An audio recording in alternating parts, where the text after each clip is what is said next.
Hey everyone, welcome to today's edition of One Single Story, where each weekday we offer a brief lesson from a section of today's reading from the one-year Bible, and we examine some questions that extend our learning from the sermon on Sunday. Today I'm joined by Rivenbark and Sharon Schwartz, and we're looking at a passage from John chapter 1, verse 18, really. And it says this, it says, "No one has ever seen God, but the unique one who is himself God is near to the Father's heart. He has revealed God to us." So the statement that no one has ever seen God caught my attention. So Sharon, is it really true that God has never shown himself to anybody? Well, first, there are a lot of passages in the Old Testament that says that God's never showed himself to anyone. Exodus 33:20, God told Moses, "You can't see my face, for man shall not see me and live." In Deuteronomy 4:12, Moses told the people, "You heard God's voice, but you saw no form." The Jewish tradition in the day of Jesus emphasized God's otherness, making him nearly inaccessible. There are many ancient philosophies during the time of Jesus that claimed God cannot be seen or known. Plato and Aristotle thought of God as one who set the universe in motion but remains distant. Problem with this idea is that no one can see God. How can we know him?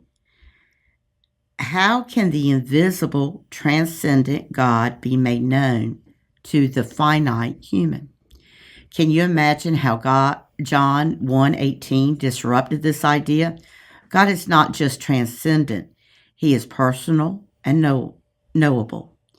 And Jesus is the clear revelation of what God is like, demonstrating right before our eyes. John 1:14 explains that Jesus is God in the flesh. The gap between divine mystery and human experience was closed by Jesus. So sometimes I hear these great theological ideas like this, and I wonder, what does it mean for us in our everyday life, right? If we have seen God through Jesus, what do we do with that, Jay? You work your way through some of these passages, and John writes at least 3 or 4 different places where he reiterates the fact that nobody has, quote, seen God, but when you see Jesus, you have seen God. And then he gets down to, 4:12, where he talks about the way we interact with other people ourselves. And the implication is that when we love other people, people are seeing God through us. And so That's right. God has been revealed through his son Jesus. When we are followers of Christ and become more like him, then God is being revealed more and more to people. And the reality is, when I think about that, I'm like, I wonder what a distorted view of God some people have based on their soul experience with me sometimes. Yeah. And I think that's a good thought. Like, we've been talking about forgiveness this week. Is forgiveness one of those ways where we reveal God to other people? Yeah, absolutely. Again, we looked previously at some verses that talked about the resurrection was proof that forgiveness was available.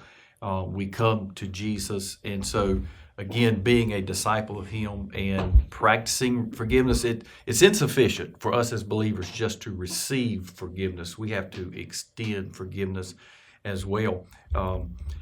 Some people haven't ever had a Bible. That's hard for us to imagine, or open a Bible and read it, or even maybe come to a church and listen to a sermon, but they are watching our lives and seeing what we do and how we respond. And again, the overwhelming question is, what opinion of God are they forming based on how we live and how we're practicing forgiveness? I think forgiving others is easy to say, but it's hard to do at times. When we think about the life, the death, the resurrection of Jesus, what does it teach us about how to forgive other people?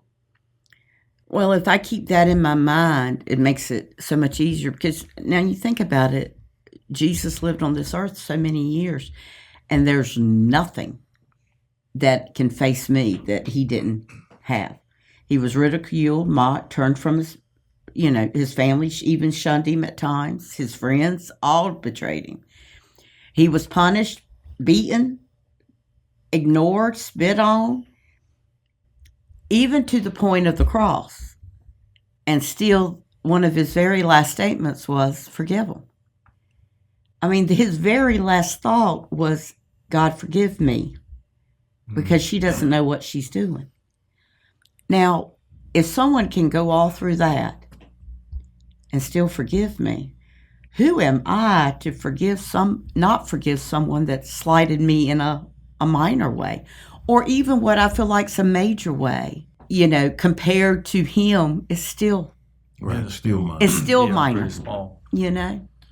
Yeah, I think like Jesus, it would help us if we would look at the bigger picture, the end result. I think, when we have an offense against someone or someone's offended us, I think we tend to live and feel and react in the moment. The circle is really small. Jesus had this big picture. He knew his purpose, and ultimately it was about being obedient to the Father. And so I think there were times when Jesus granted forgiveness. I don't even think sometimes it was easy for him in that sense, but he knew his mission and his purpose, and glory was going to be brought to God the Father. And I think that's helpful for us sometimes if we realize, what, I need to move beyond this current moment, these emotions and feelings that I have currently. Look at the bigger picture here. This is about eternity. This is about glorifying God. And so how am I going to react in light of that? I think in lots of issues, we're able to do that. But with forgiveness, we get blinded because our emotions get... Come into play. Yeah. Yeah, absolutely. So can you think of a time in your life when you know you saw God because somebody forgave you? this is a thing. Savannah was sick, and she was probably less than a year old. High fever, terribly sick, and we took her to the emergency room, and they were trying to put a catheter in her, and they put a too big catheter, and I was holding her down. Savannah, we were all held her down. I did, Amy. Anyway, when she finally got up, she wanted her May, and I put her in my arms, and she was mad at me because she saw that I didn't protect her.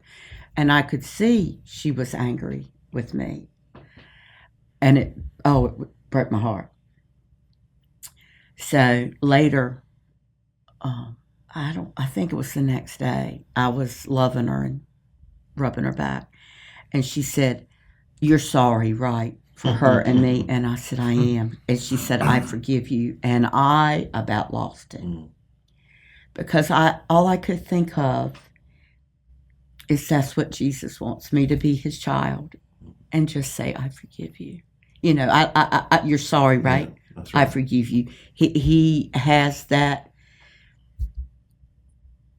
I don't have to say 3 Hail Marys or walk on glass. All I have to do is say, "I'm sorry." And that's all Savannah wanted.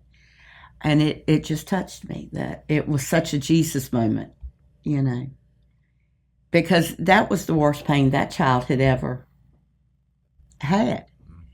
And in her mind, I was help causing it, Yeah. I've had, I'm trying to think through, I certainly can't recall them all, but I've had a couple instances in my life where I'm convinced I, quote, saw God through somebody else through the act of forgiveness.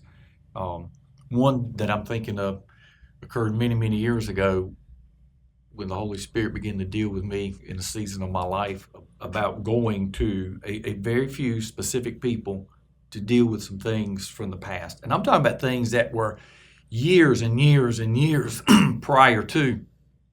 And one particularly that I just fought it, resisted, because I knew the very fact that you went to that, you brought that conversation up, it was going to be hostile, it was going to be painful. And I'm like, there's nothing good can come out of this.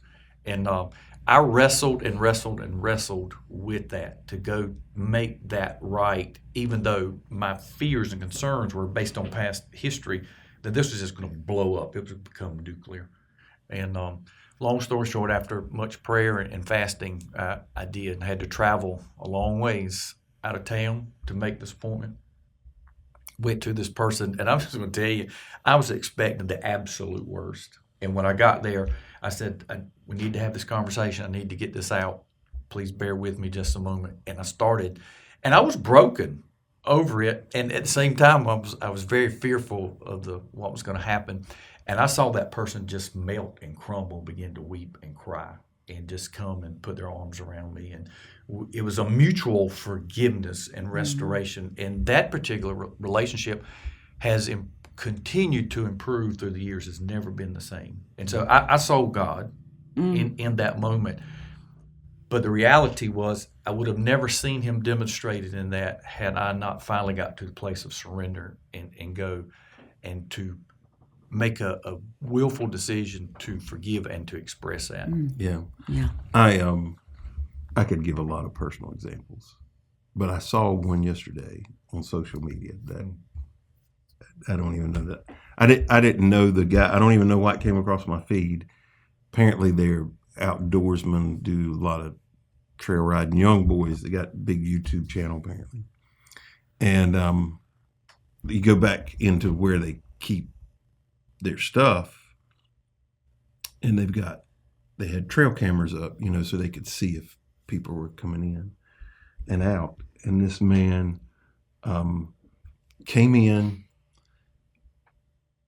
and then put on a mask, a regular mask, spray painted the trail camera, like he's looking in it, spraying it, like nobody's going to recognize him.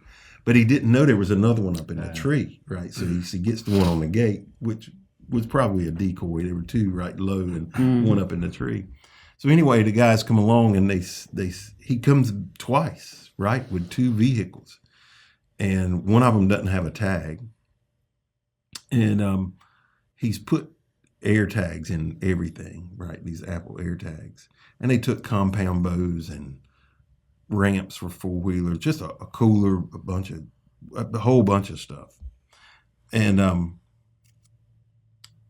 anyway, this guy, he searches around until he comes across where his air tags are, and sure enough, there are the two vehicles that had been driven. And it's a pretty nice place, right? It won't know the place where he was at. I mean, they had like 3 big shops, nice shops. Wow. It won't like it was a dump. Yeah, dump. The guy's probably in his 60s.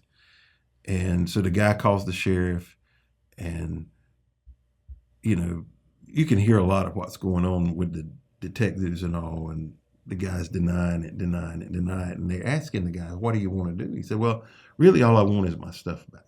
He said, I'm not going to press charges. I just want my stuff back. And so eventually the guy gets that message, and he tells the deputies where it's at, and they go in, and the detective comes out there, and he said, I need you to come back here and see if we're going to get everything. And so they start bringing everything out and putting everything in. The detective said, are you good? And anyway, the man's wife has been brought out there, right? She's in the middle of all this, and she's clueless. You can see she's distraught. And they're blacking out her face, but you can hear her talking like she's distraught. And the guy's full of, what. But anyway, they asked the young boy, does he need to do anything to make right? And the guy said, I'd like him to pay for my trail cameras. And the lady said, well, I'll go in the house and get you some money. So goes in the house, gives some money. And the guy keeps asking the man while she's gone, is everything okay, right? Are you going through a hard time? Is something wrong? Why would you do this, And he's terribly embarrassed. Anyway, the lady comes out and gives him the money, and he said, no, you just keep it. He said, it's okay. He said, I got my stuff back. I'm happy. I'll take care of the cameras. And she just starts weeping, and then the man who stole the stuff, he don't know how to respond. It's at that moment, right? Up until then, he's like, I just thought it was stuff people left in the woods. I just thought it, whatever. But he had sprayed the cameras, right? He was. It was obvious. Yeah, he was clearly stealing the stuff. But when that guy said, no, you just keep the money. You clearly need it worse than I do. You keep the money, I'll take care of it. You could see all of a sudden he's overwhelmed, right? He don't know what to do. He don't know how to respond to that. And even the detective, he pulls the guy up. He said, are you sure about this? He said, right. You got every right to this. He said, no. He said, I'm positive. He said, We don't see stuff like this very often. The guy gets in his truck and he drives off.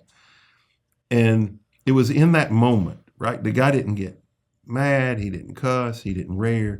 The greatest point he made was saying, apparently you need this worse than I do. Here, you can have it. I'm going to offer you some grace right at this particular moment. And in those, I ain't lying. That's hard to do in those moments. Yes, it is. Right? Especially when you know somebody is intentionally, deliberately, Sure. maliciously Yes. had tried to harm you, right? And You know? still lying about it. Right, standing and there. still lying Yeah. about it. I mean, That's like, the part he's that got was- him on video getting right down there in Yeah. it, spraying like, I just thought this And was still deny it somebody's would stuff send would me left over it. the Yeah, edge. that's right. Inside of you want, okay, let me see how tight I can squeeze Yes. you, you know. But what he did, right, left him. And the last thing he says, I hope you'll never do this to anybody else again, right? Because the greatest message that he could have told that guy that day was, I forgive you. Now you need to stop this junk. And so, anyway. Well, thank you for joining us today on this edition of One Single Story. We hope you'll be back with us tomorrow as we continue a conversation around our daily Bible reading from the One Year Bible.